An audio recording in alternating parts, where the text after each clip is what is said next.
A última vez que estive na casa dos meus pais, ainda havia no ar o cheiro azedo de limão estragado e aquele calor abafado de forno velho. Mamãe costumava limpar os rodapés todo sábado, mesmo quando as mãos já estavam fracas e doloridas. Dizia que a poeira fazia a casa parecer abandonada, sem amor. Ela estava desaparecida há 4 dias. O funeral foi pequeno, só parentes próximos e um vizinho que levou um bolo de limão que ninguém teve coragem de tocar. Fiquei hospedado numa pousada local, a menos de 2 metros da casa onde cresci. Não pedi para ficar com a família. Também não fui convidado. Naquela manhã, passei lá para ajudar a separar as coisas da mamãe. Meu pai, Frank Whitmore, estava sentado em sua poltrona de sempre, lendo um folheto sobre trocas de janelas que ele jamais compraria. Ele acenou para mim, mas não disse uma palavra. Já minha irmã, Janete, agora Janete Lee, desde que casou com o Doug, estava no quarto da mamãe, com os braços enfiados até o cotovelo nas gavetas. Ela segurava uma bolsa azul. Ela tinha uma bolsa azul, disse Janete, sem nem olhar para mim. Você sabe qual é? Ela sempre guardava debaixo da cômoda. Sumiu. Eu não respondi. Lembrei da bolsa couro azul marinho, já gasto, macio de tanto uso. Mamãe segurava aquela bolsa como se houvesse algo ali dentro que ninguém jamais poderia substituir. Mas nunca dizia o que era. Frank foi o próximo a falar, sem desviar os olhos do folheto. Você estava com a chave dos fundos no mês passado, quando levou ela ao oftalmologista. Eu devolvi antes de ir embora, respondi, tranquilo. Janete fez uma expressão neutra, impossível de ler. Ela confiou isso a você, disse ela. Tudo bem. Só estamos dizendo que, se você passou por aqui depois que a funerária levou o corpo e alguma coisa aconteceu, é melhor dizer agora. Olhei para ela, depois pro meu pai. Ele fechou o panfleto com calma. Não tô acusando, disse, com a voz seca. Mas ela guardava umas joias ali. Coisas com valor emocional. Ela quase não usava mais nada nos últimos tempos, mas disse para sua irmã que as escondeu para mantê-las seguras. Senti algo apertar dentro de mim. Abri a boca, mas não saiu nada. Janete cruzou os braços. Quer dizer, só estamos nós aqui. Nada de polícia. A gente só quer isso de volta. O silêncio caiu como um cobertor pesado. Aquele tipo de silêncio que se acumula em casas velhas onde nada se move sem esforço. Eu não peguei, disse. Frank assentiu devagar, como se tivesse acabado de ouvir exatamente o que já esperava. Tá bom, ele disse, limpando a garganta. Se aparecer, só traz de volta. Talvez, dê um tempo nas visitas também, acrescentou Janete com firmeza. Todo mundo precisa de espaço. Olhei para eles, 2 pessoas com o mesmo sangue que eu, mas não com a mesma dúvida. A bolsa azul não foi a única coisa que sumiu daquela casa. Saí sem dizer mais nada. Na manhã seguinte, voltei. Não queria, mas precisava. Prometi à mamãe que ajudaria a organizar as caixas de fotos, aquelas que ela etiquetava por ano, mesmo quando a memória já começava a falhar. Frank já estava sentado à mesa da cozinha quando cheguei, tomando café numa caneca lascada com o logotipo do Cincinnati Reds. Estava de hobby aberto por cima de uma camisa de flanela, e calçava meias desparceiradas. Senta aí, ele disse, sem levantar os olhos. Eu me sentei. Janete chegou alguns minutos depois, com um bloco de notas amarelo e um saco Ziploc cheio de recibos. Não me cumprimentou. Só puxou a cadeira à minha frente, espalhou as coisas como quem se prepara para uma audiência.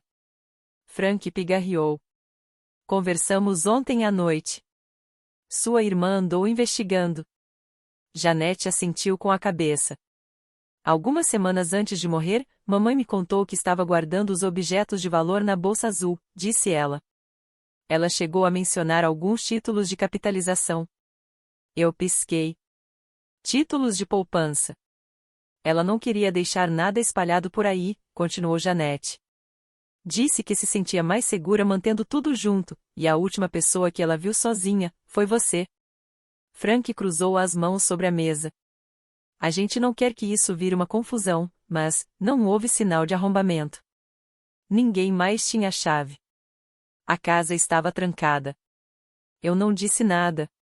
Não adiantaria.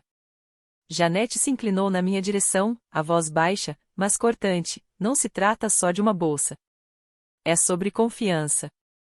Você não estava aqui quando o quadril da mamãe quebrou. Não estava aqui quando ela não lembrava como ligar para o 911. Eu estava. Eu mandei dinheiro, respondi. Dinheiro não segura a mão de alguém às 3 da manhã, quando ela nem sabe onde está, retrucou ela. Frank levantou a mão. Vamos manter o foco. Eu estou focada, disse Janete, os olhos fixos em mim. Você não estava aqui, mas agora que mamãe se foi, apareceu bem na hora de mexer nas coisas dela. Ela deixou a frase pairando no ar como se o resto fosse óbvio. Minhas mãos estavam sobre a mesa, palmas para baixo. Eu podia sentir a textura da madeira contra a pele. Eu não quero que ela vá presa, disse Janete, olhando para Frank. Mas se ela está com a bolsa, temos o direito de saber. Olhei para meu pai. Ele me encarou de volta, mas o olhar dele não suavizou. Não vamos envolver a polícia, disse ele. Mas concordo. Se pegou, devolva. E depois é melhor ir embora, Janete completou. Foi dito em tom neutro. Sem crueldade, sem ênfase. Apenas definitivo. Empurrei a cadeira para trás e me levantei. Vocês acham que eu roubei dela? Você foi a única que teve acesso, disse Janete. O que mais devíamos pensar? Abri a boca para responder, mas fechei de novo. Assenti. Tá bom, Janete piscou, esperando mais. Eu não tenho a bolsa, disse. Ela franziu a testa. Então por que não disse isso antes? Eu disse, repeti. Mas entendo no que vocês preferem acreditar. Virei em direção ao corredor, rumo à porta da frente, a mesma por onde costumava correr depois da escola. A voz de Janete me seguiu. A gente não quer drama, Sally. Só queremos a verdade. Parei no cabideiro. É isso que eu quero também, respondi. Sinto muito que vocês não reconheçam quando ouvem. Não chorei no caminho de volta pro motel. Deixei o rádio desligado, os olhos fixos na estrada era a única forma de não desmoronar. O quarto estava frio. O aquecedor de parede fazia mais barulho do que calor. Coloquei minha bolsa no chão, tirei os sapatos, e me sentei na beirada da cama. Por um tempo, fiquei só encarando o edredom floral. Parecia algo que minha mãe teria escolhido uns 20 anos atrás. Abri a mala, puxei o zíper do bolso interno e tirei um envelope acolchoado pequeno. Dentro, havia um pendrive e um recibo desbotado da Best Buy. A data, 7 semanas atrás. Embaixo, havia um bilhete dobrado com a letra da minha mãe inclinada, cuidadosa, um pouco trêmula no final. Caso eu esqueça onde coloquei as coisas de novo. Obrigada por me ajudar a me sentir segura. Mamãe. No começo, ela não queria instalar uma câmera. Disse que parecia espionagem. Mas no dia em que a encontrei procurando sua aliança de casamento dentro do congelador, mudou de ideia.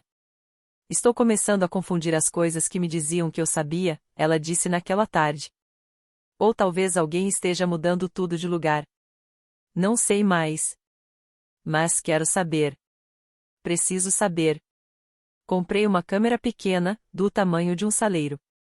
Instalei-a na prateleira de cima do armário do quarto dela, apontada em direção à penteadeira e à cômoda.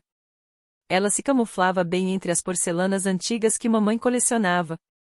Ela sorriu quando mostrei o aplicativo no celular só por precaução, eu disse. Ela não respondeu, mas me agradeceu.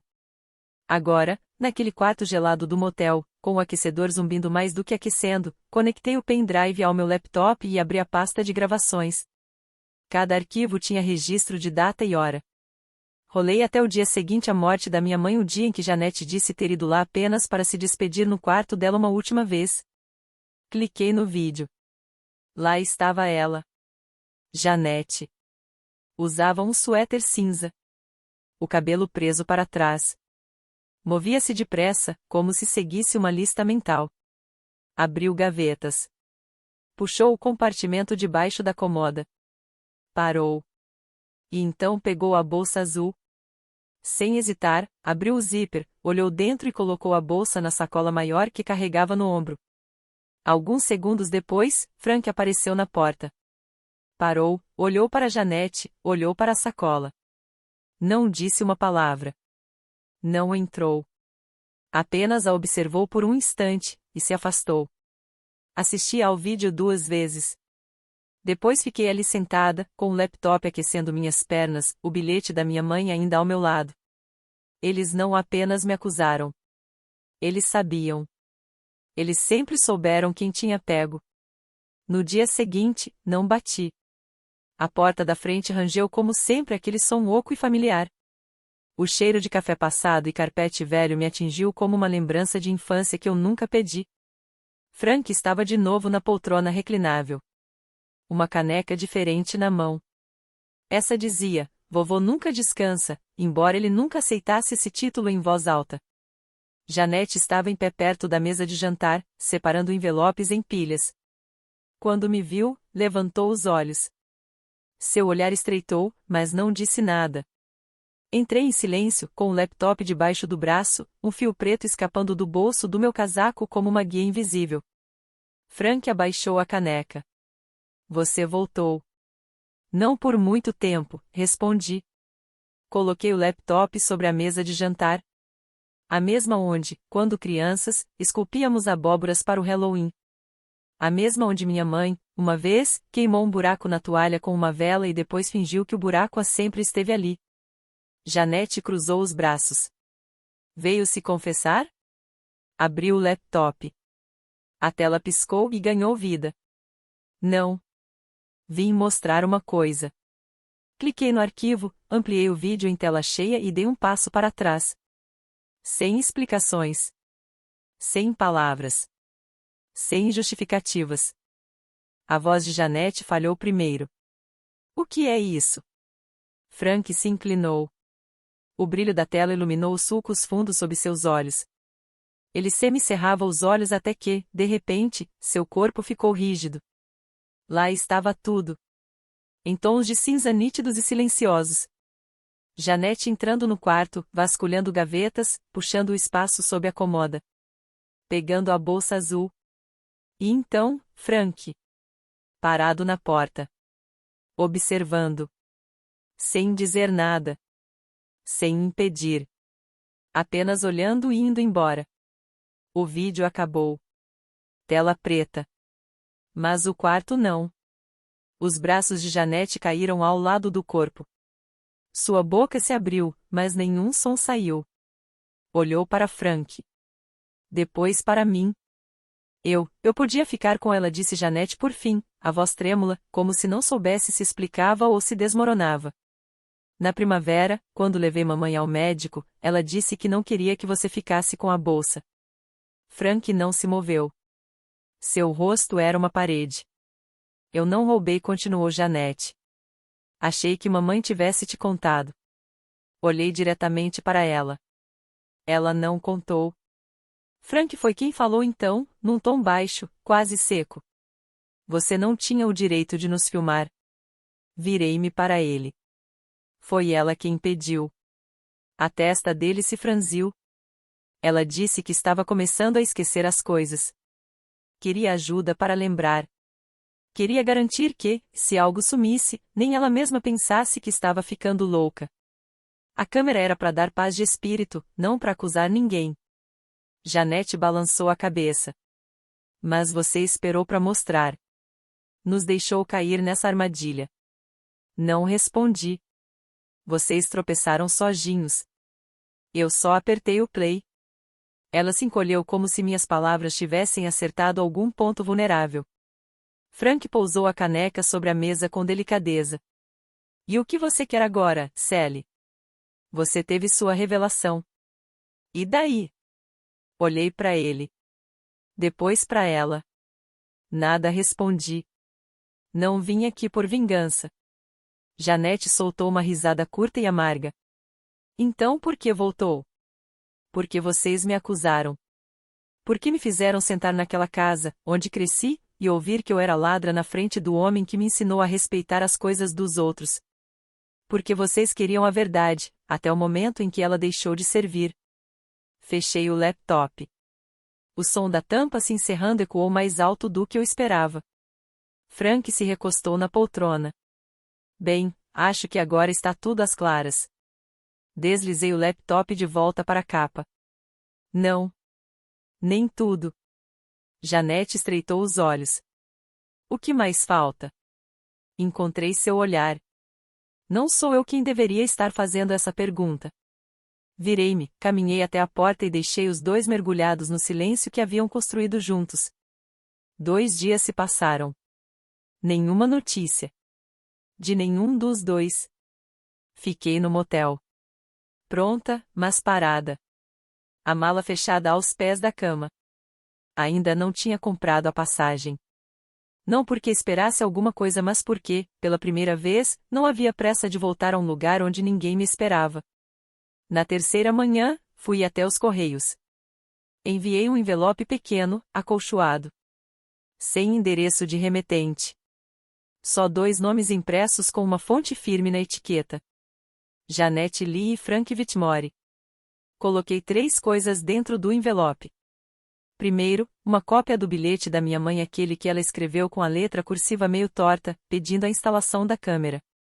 Segundo, uma foto que eu tinha revelado na farmácia em frente ao motel, uma imagem retirada do vídeo, congelada exatamente no momento em que Janete abria a bolsa e olhava dentro. E terceiro, uma pequena linha escrita à mão. Nunca foi sobre a bolsa. Guardei o bilhete original comigo. Porque não era só um pedido de ajuda. Era um gesto de confiança silencioso, íntimo, do tipo que não precisa de plateia. Nas últimas semanas de vida, minha mãe não escrevia muita coisa. Mas, numa manhã, antes de eu sair da cidade, ela me entregou aquele pedaço de papel dobrado e disse: "Guarde isso, caso alguém duvide que você esteve aqui por mim." Quase esqueci que ele ainda estava na minha carteira.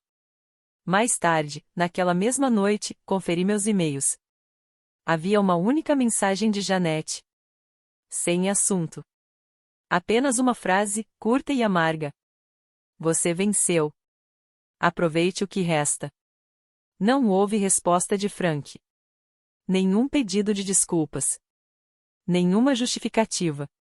Nem mesmo um silêncio carregado, só aquela ausência fria e conhecida.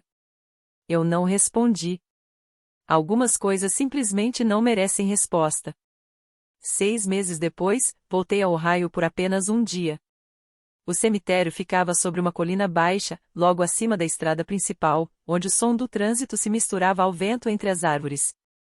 Desde o funeral, eu não tinha retornado. Ninguém sabia que eu viria. A grama já havia crescido ao redor da lápide nova. Margaret Meg Whitmore, mãe amada. Força silenciosa. De 1941 a 2023. Ajoelhei-me ao lado de seu túmulo e deixei um pequeno buquê de fúrias amarelas encostado na pedra. Mamãe nunca gostou de rosas. Dizia que vinham com pose demais. Do bolso do casaco, tirei o pendrive. Envolvi-o num pano macio do mesmo jeito que ela usava para guardar os enfeites de Natal que mais significavam para ela. Coloquei-o na base da lápide, com cuidado. Sem caixa. Sem bilhete. Só aquilo. Silencioso, ainda contendo tudo o que eles se recusaram a ver. Você tinha razão em ter medo, eu disse em voz alta. Ninguém ouviu. Mas não precisava. Algumas fileiras adiante, vi a terra marcada para Frank Whitmore. O nome já estava gravado. O espaço esperava alguém que, mesmo em vida, nunca olhou para trás. Fiquei ali por um tempo. Não em luto, mas com um peso sóbrio. Não havia mais nada a perdoar. E ninguém que pudesse pedir por isso. Quando me virei para ir embora, o sol já se escondia atrás da fileira de pinheiros na beira do cemitério. Não parei em casa. Não havia necessidade. De volta ao Arizona, abri o laptop uma última vez. Não por raiva. Nem mesmo por tristeza. Apenas por aquela dor inacabada, o tipo que precisa ser fechada, como uma gaveta esquecida aberta por muito tempo. A pasta de gravações ainda estava lá. Fui clicando pelos arquivos até encontrar um que eu nunca tinha visto. Datado de 3 dias antes da morte da minha mãe. A câmera a captar em frente à penteadeira. A luz da manhã entrava pela janela. Ela escovava os cabelos em um ritmo lento, quase meditativo, como se aquele simples movimento a ajudasse a se lembrar de quem era. Ela não sabia que a câmera estava gravando áudio naquele dia. Mas então ela olhou para ela não diretamente, mas perto o suficiente. E, suavemente, como se estivesse falando com alguém invisível, ela disse: Sally, espero que essa câmera faça você se sentir melhor também. Sinto muito que sua irmã faça você se sentir pequena. Você sempre foi quem me enxergou de verdade. Depois, voltou a escovar os dentes como se nada tivesse acontecido. Fiquei sentada, imóvel, por muito tempo. Então fechei o laptop com cuidado, desta vez com calma, quase com reverência. Eu não apertei o play para provar nada. Apertei para sobreviver. Às vezes, o que mais machuca não é a acusação em si. É perceber com que rapidez as pessoas que te criaram são capazes de acreditar no pior. Elas não perguntam o que aconteceu. Não se lembram do que você fez, do que você foi. Apenas te encaram como um estranho que entrou devagar demais, calado demais. E mesmo quando a verdade aparece, inegável, silenciosa, registrada com clareza em um vídeo, elas ainda assim não pedem desculpas. Apenas desviam o olhar. Não porque não soubessem, mas porque, no fundo, sempre souberam. Talvez seja isso que a sobrevivência significa para alguns de nós. Não é justiça. Não é reconciliação. É finalmente enxergar com clareza. E escolher não permanecer no cômodo quando o silêncio volta a pesar. Não sei se você já foi chamado de ladrão dentro da casa onde cresceu. Não sei se já segurou uma carta provando que alguém confiava em você mais do que conseguia dizer em voz alta. Mas, se você já foi. Se você já saiu em silêncio, sabendo que aquilo era mesmo o fim. Então deixe só um ponto final. Só isso. Um ponto final. Eu vou saber o que significa.